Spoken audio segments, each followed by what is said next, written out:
The ladies on the LPGA Tour see a variety of courses throughout the season, but the Ricoh Women's British Open is the only time of the year that they play a proper links course like they are this week at Royal Birkdale. Now, links golf is a different beast, and it presents a separate set of challenges. Alison Walshe is here to show us how to play the sixth hole. The sixth hole here is a par 5 based on the wind and the weather, and pretty much all you want to do is there's a set of bunkers down there, and you kind of want to place your ball in between, and that will give you the best opportunity to kind of reach the green, possibly in two. It's a little tricky because we're right by the coast, so the wind's pretty strong off the right-hand side, so you got to kind of like defend your ball against that. There's kind of options. I'm sure you saw a couple girls hit some 3-wood, some girls hit drivers, so it kind of gives you there's a lot of different strategy to this hole.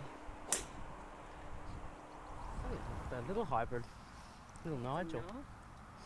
I do that front. Blanger's landed probably 10 yards short. Alison, I saw you talking to your caddy about what you were going to do on the shot. What were the factors that made you decide what club to hit?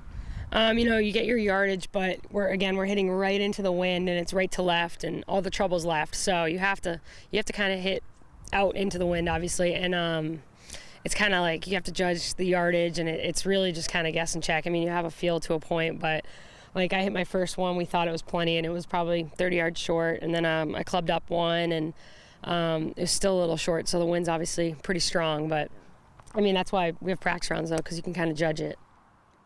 Your second shot on this par 5 came up a little bit short. How would you hit the shot, or what are the different ways you would approach the shot? There's obviously a couple options because there's a bit of a false front, and obviously we're coming uphill into the wind. You can either kind of hit a chip, kind of try to bank it into the green there and take off some of the speed and roll it up, or you can bump and run it right from the get-go.